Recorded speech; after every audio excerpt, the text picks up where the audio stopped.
नमस्कार, खबरों का पंचनामा देख रहे हैं आप। मैं हूं आपके साथ पूजा। हम लेकर आए हैं देश और दुनिया की 5 बड़ी खबरें, जिस पे चर्चा के लिए मेरे साथ स्टूडियो में मौजूद हैं कैपिटल टीवी के editor in chief doctor Manish Kumar. Doctor साहब, बहुत बहुत स्वागत है आपका। धन्यवाद। सबसे पहले नजर हेडलाइंस पर। पीएम मोदी ने आज पराक्रम दिवस के अवसर पर नेताजी सुभाष चंद्र बोस को दी श्रद्धांजलि। कहा, हमें विकसित भारत के लिए कंफर्ट जोन से बाहर निकलना है। संसद के सेंट्रल हॉल में बच्चों से भी की मुलाकात। दिल्ली चुनाव को लेकर बीजेपी का धुआंधार प्रचार शुरू। सीएम योगी आदित्यनाथ ने आज से शुरू की चुनावी सभा। ताबड़तोड़ रैलियां कर केजरीवाल को भ्रष्टाचार, यमुना की सफाई, रोहिंग्याओं पर जमकर घेरा। दिल्ली में कांग्रेस पड़ी सुस्त। राहुल गांधी चुनाव प्रचार में फुस। अस्वस्थ होने के कारण राहुल नहीं कर रहे चुनावी प्रचार, तो केजरीवाल का प्रचार भी हो रहा फेल। जनता दे रही भर भर कर गालियां। सैफ हमला केस पर सवाल मचा सियासी बवाल। शिवसेना नेताओं ने जांच पर उठाए सवाल, तो फॉरेंसिक लैब का दावा। सीसीटीवी में दिखा शख्स और गिरफ्तार हुआ आरोपी है अलग अलग। अमेरिका से आई भारतीयों के लिए गुड न्यूज। ट्रंप ने किया बड़ा ऐलान। H1B वीजा बंद नहीं होगा। ट्रंप ने कहा, अमेरिका को टैलेंट की जरूरत, तो वहीं अगले महीने मोदी ट्रंप की मुलाकात संभव। खबरों की शुरुआत में सबसे पहले बात नेताजी सुभाष चंद्र बोस की 128वीं जयंती पर पीएम मोदी की श्रद्धांजलि की। आज देश भर में नेताजी सुभाष चंद्र बोस की जयंती मनाई गई। भारत के स्वतंत्रता संग्राम में नेताजी सुभाष चंद्र बोस के अमूल्य योगदान के सम्मान में मोदी सरकार ने साल 2021 में उनके जन्मदिन को पराक्रम दिवस के रूप में घोषित किया था। और आज पीएम मोदी ने पराक्रम दिवस के अवसर पर नेताजी सुभाष चंद्र बोस को श्रद्धांजलि अर्पित की। साथ ही ओडिशा के कटक में आयोजित पराक्रम दिवस कार्यक्रम को वीडियो संदेश के माध्यम से संबोधित भी किया। इस खास मौके पर पीएम ने कहा कि नेताजी कंफर्ट जोन के बंधन में नहीं बंधे। इसी तरह आज हम सभी को विकसित भारत के निर्माण के लिए अपने कंफर्ट जोन से बाहर निकलना है। पीएम मोदी ने देशवासियों से विकसित भारत के लिए एकजुट होने की अपील भी की है। साथ ही संविधान सदन के सेंट्रल हॉल में आयोजित कार्यक्रम के दौरान पीएम ने बच्चों से बातचीत की और बच्चों के साथ जय हिंद के नारे भी लगाए। नेताजी सुभाष चंद्र बोस को इससे अच्छी श्रद्धांजलि क्या हो सकती थी? देखिए, नेताजी सुभाष चंद्र बोस हों या फिर और भी बड़े बड़े महापुरुष स्वतंत्रता सेनानी, मोदी सरकार के आने के बाद से उनको सही स्थान प्रदान किया जा रहा है। वरना कांग्रेस की सरकारों ने तो गांधी परिवार के अलावा बाकी सभी लोगों को भुला ही दिया था। लेकिन सुभाष चंद्र बोस की बात जब होती है तो उनकी मौत की जो मिस्ट्री है वो अब तक सॉल्व नहीं हो पाया है। मोदी सरकार ने ये कहा था कि सुभाष चंद्र बोस की मौत का जो सही आकलन है, कई सारे इन्वेस्टिगेशंस जो हुए, उस समय की परिस्थितियां क्या थी, कई सारी चिट्ठी, कई सारे डॉक्यूमेंट्स जो अभी तक सरकारी अलमीरों के अंदर बंद पड़े हैं, ये तो सामने आना चाहिए। क्योंकि सुभाष चंद्र बोस के कंट्रीब्यूशन को नकारा नहीं जा सकता। ये जो हिंदुस्तान के अंदर एक गलत इतिहास पढ़ाया गया कि सिर्फ कांग्रेस, गांधी, नेहरू की वजह से आजादी मिली, वो सच नहीं है। सच्चाई ये है कि इस आजादी में आजाद हिंद फौज और नेताजी सुभाष चंद्र बोस का बहुत बड़ा रोल है। ये अंग्रेज छोड़ के नहीं जाते अगर उनको आजाद हिंद फौज की तरह डर नहीं लगता। तो खैर, आज उनको याद किया गया। पहले इस तरह के कार्यक्रम नहीं होते थे। प्रधानमंत्री मोदी देश के महापुरुषों को सही श्रद्धांजलि दे रहे हैं। जी, अब बात दिल्ली विधानसभा चुनाव की। दिल्ली विधानसभा चुनाव की सरगर्मी अब तेज हो गई है। आज से बीजेपी का प्रचार अभियान जोर पकड़ चुका है। बीजेपी ने इस बार दिल्ली की चुनावी जमीन पर अपनी पूरी ताकत झोंक दी है और 70 विधानसभा सीटों के लिए होने वाले चुनाव में पार्टी 68 सीटों पर खुद चुनावी मैदान में है, जबकि 2 सीटें सहयोगियों को दी गई है। आज बीजेपी के बड़े बड़े कद्दावर नेता चुनावी मैदान में उतरे, ताबड़तोड़ रैलियां की, तो योगी आदित्यनाथ ने भी दिल्ली के चुनाव चुनाव में धुआंधार प्रचार किया। मुख्यमंत्री योगी आदित्यनाथ ने दिल्ली के किराड़ी में एक रैली को संबोधित किया। उन्होंने दिल्ली सरकार और अरविंद केजरीवाल पर जबरदस्त तीखा हमला बोला। सीएम योगी ने कहा कि केजरीवाल ने दिल्ली को कूड़ा घर बना दिया। उन्होंने यमुना नदी की दुर्दशा पर चिंता जताई और केजरीवाल से पूछा कि क्या उनमें यमुना में स्नान करने की हिम्मत है। सीएम योगी ने दिल्ली सरकार को अवैध रोहिंग्याओं के मुद्दे पर भी घेरा, केजरीवाल को भ्रष्टाचार पर घेरा, पुजारी ग्रंथी योजना को लेकर भी निशाना साधा और दिल्ली दंगों पर भी केजरीवाल की पोल खोली है। तमाम बीजेपी के बड़े नेता प्रचार में जुटे हैं, लेकिन योगी आदित्यनाथ की एंट्री कैसे बढ़ा रही है केजरीवाल की मुश्किलें? देखिए, इसमें कोई डाउट ही नहीं है, योगी आदित्यनाथ के आने से भारतीय जनता पार्टी के समर्थन में बहुत बढ़ोतरी होगी। खास करके पूर्वांचलियों के वोट जो विधानसभा के चुनाव में अरविंद केजरीवाल के पास चला जाता है, उसको रोकने में योगी आदित्यनाथ कामयाब होंगे। कुंभ चल रहा है तो उन्होंने बताया कि कैसे पूरी की पूरी कैबिनेट हम वहां संगम में डुबकी ले रहे थे। क्या यमुना में केजरीवाल अपने कैबिनेट के साथ डुबकी लगा सकते हैं, जबकि उन्होंने वादा किया था? अब समझने वाली बात क्या है, यहां मल मूत्र से भरी हुई यमुना दिल्ली छोड़ के वो चली जाती है उत्तर प्रदेश के अंदर, और वही यमुना प्रयागराज तक आते आते इतनी साफ कैसे हो जाती है? ये सोचने वाली बात है। सिर्फ मीडिया में तमाशा करने से अरविंद केजरीवाल अपनी काहिली को, अपनी नाकामी को, अपनी कामचोरी को छिपा नहीं सकते। दो तरीके से कैंपेन चल रहा है। भारतीय जनता पार्टी जमीन पे है। 100 सांसदों को पूर्वांचलियों के अपनी तरफ खींचने के लिए लगाया गया है। मुख्यमंत्री गली गली में रैलियां कर रहे हैं, रोड शोज कर रहे हैं। आरएसएस हर मोहल्ले में कार्यक्रम कर रहा है। केजरीवाल क्या कर रहे हैं? वो और उनकी पूरी की पूरा का पूरा कुनबा वो टेलीविजन चैनलों पे इंटरव्यूज दे रहा है।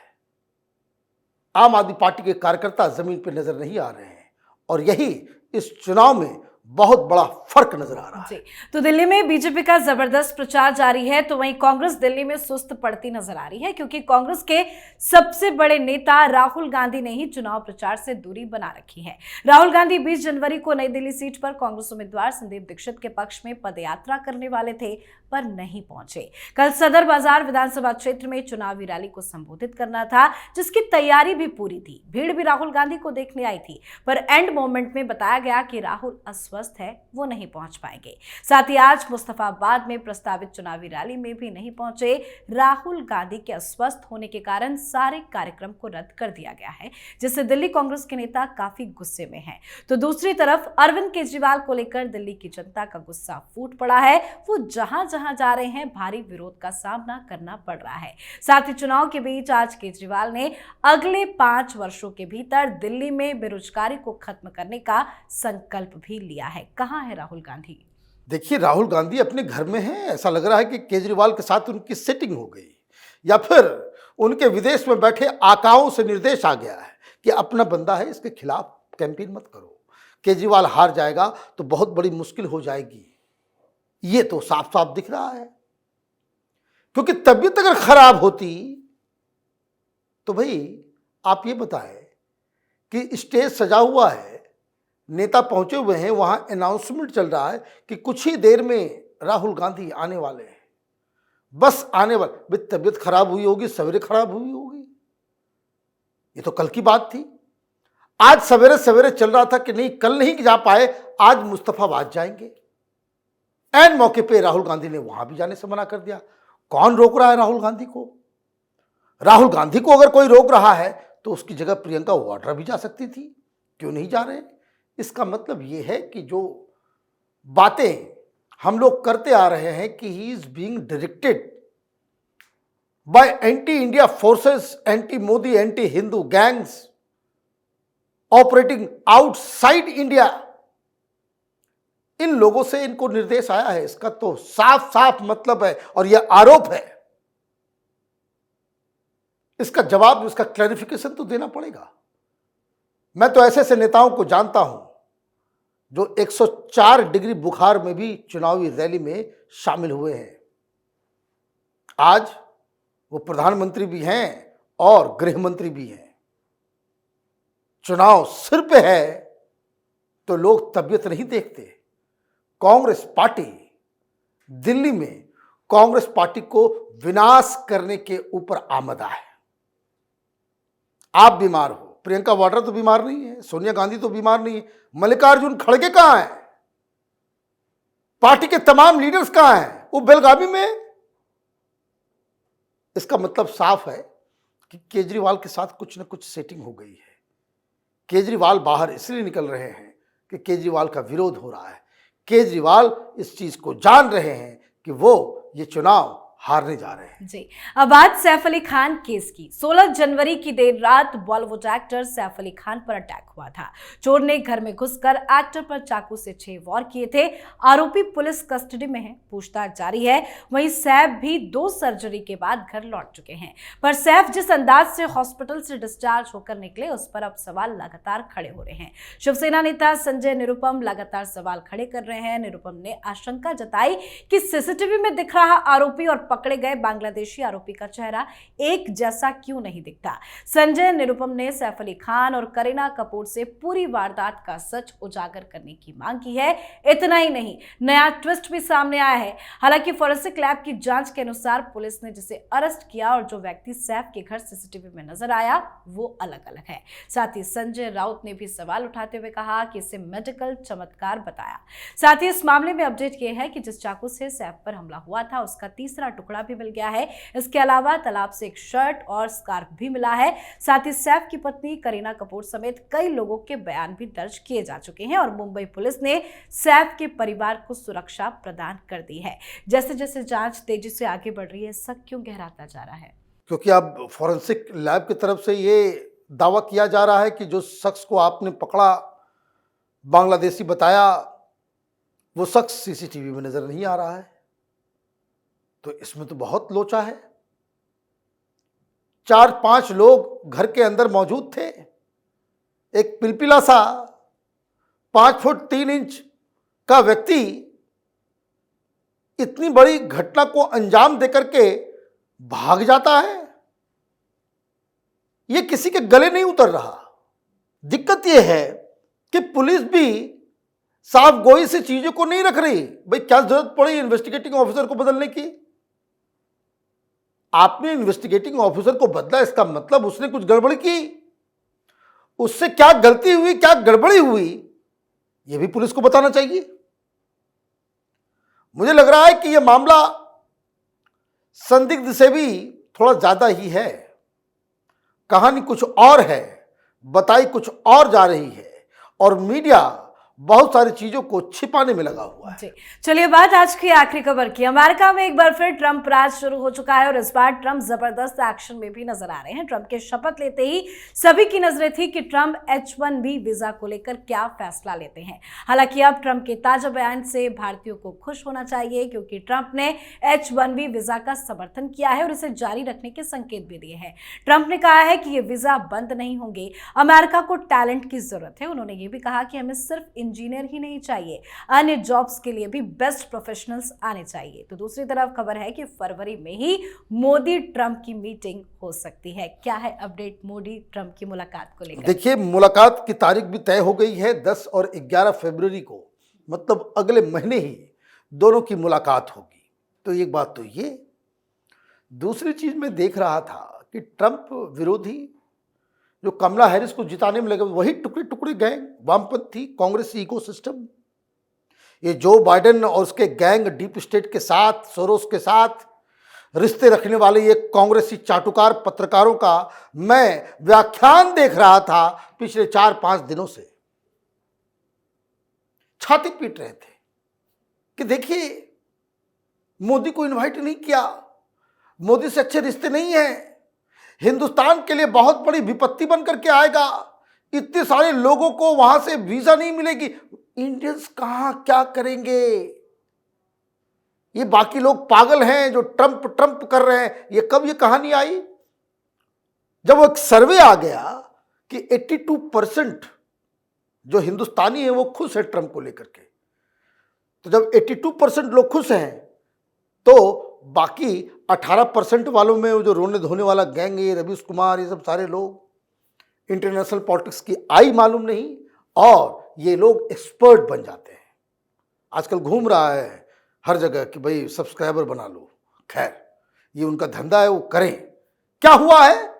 हुआ ये है कि इतना बवाल क्रिएट करने के बाद कि हिंदुस्तानियों को वहां से भगाया जाएगा, वीजा नहीं मिलेगा, ट्रंप साहब का ये बयान उनके कलेजे के ऊपर चाकू चलने जैसा है। उन्होंने कहा, ऐसा मैंने नहीं कहा, हम इलीगल माइग्रेंट्स के लिए दरवाजा बंद कर रहे हैं, फर्जी तरीके से आने वाले लोगों के लिए दरवाजा बंद कर रहे हैं। यहां रेडिकल इस्लाम फैलाने वाले, रेडिकल मार्क्सिज्म फैलाने वाले, ये दुनिया भर के वामपंथियों के लिए हम दरवाजा बंद कर रहे हैं, और जो घुस आए हैं उनको भगाने का काम करेंगे। लेकिन H1 वीजा जो है, जो प्रोफेशनल्स को मिलते हैं, इंजीनियर्स हों, डॉक्टर्स हों, अलग अलग फील्ड के अलग अलग लोग हों, उनके लिए ट्रंप ने दरवाजे बंद नहीं किए हैं। तो ये जो प्रोपेगेंडा हुआ, लोग डर गए, उनके लिए सुकून, और एक बार फिर ये जो प्रोपेगेंडा ब्रिगेड है हिंदुस्तान का, उसके मुंह के ऊपर कालिख पुती। जी, बहुत बहुत धन्यवाद सर बातचीत के लिए। धन्यवाद। खबरों का पंचनामा में आज के लिए फिलहाल इतना ही। देश विदेश की बाकी खबरों और उनके सटीक एनालिसिस के लिए देखते रहिए कैपिटल टीवी। हमें लाइक कीजिए, शेयर कीजिए और कैपिटल टीवी को सब्सक्राइब कीजिए। नमस्कार।